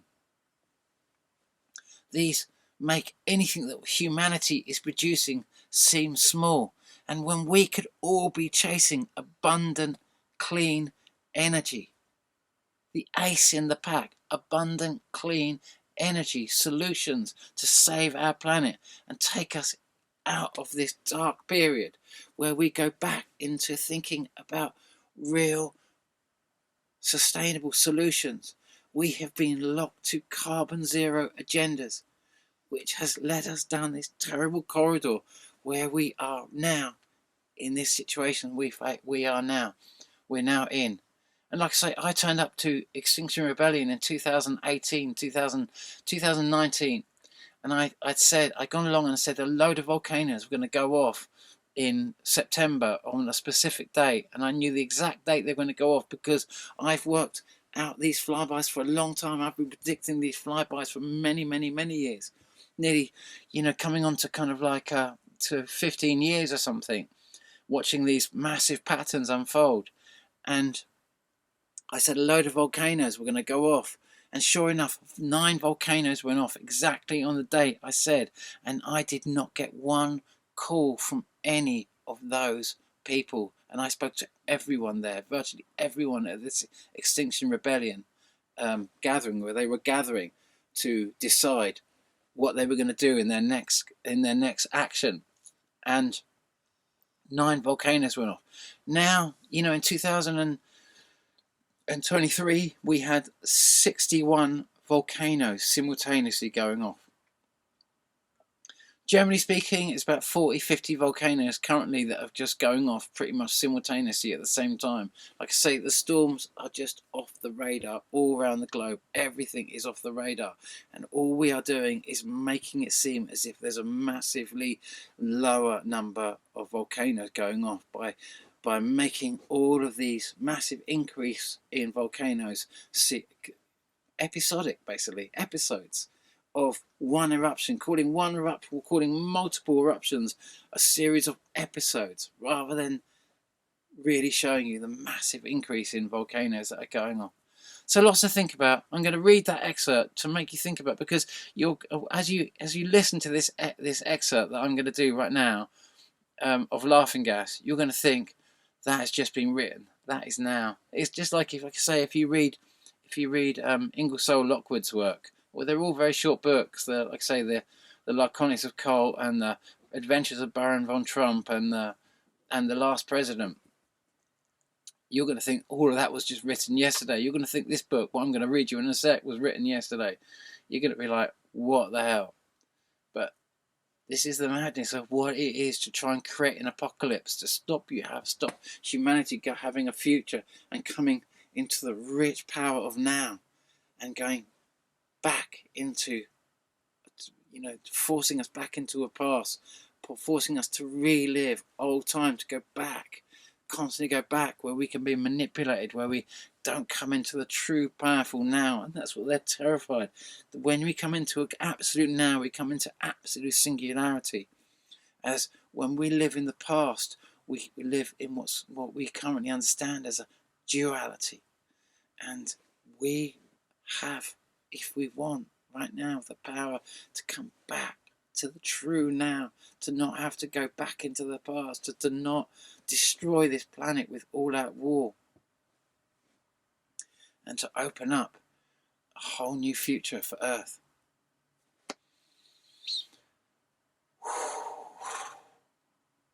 All the love in the world. Good luck through these times. Wage peace in every which way you can. This is just your opportunity to shine right now. And don't forget, World of Signs, please subscribe to his channel. And it's over for me on my channel. I don't know what to do. If I repost again on YouTube, I know that they just like I've been deleted on the algorithm. So I always feel like I'm kind of living in the past myself. I can only communicate with people that have either found me, and so I can't get a new audience in this because I've been shut down already, and it's all been blocked, which is heartbreaking. But those people who helped me in the last time when I asked for some help, thank you so much. I'm nervous to write directly to anyone, and because of the stories I hear of what happens when I directly communicate with people, how they get attacked. So I just have to say thank you, and just not to hinder whatever you're doing, but do your work you're here to do. Follow your pathway. Know that everything you do to bring peace on this earth is massive. To change the current things, the pathway and the timelines it takes enormous effort. But all of our collective efforts, remember, you might only make a small change in what you're doing, but remember that lots of little is lots.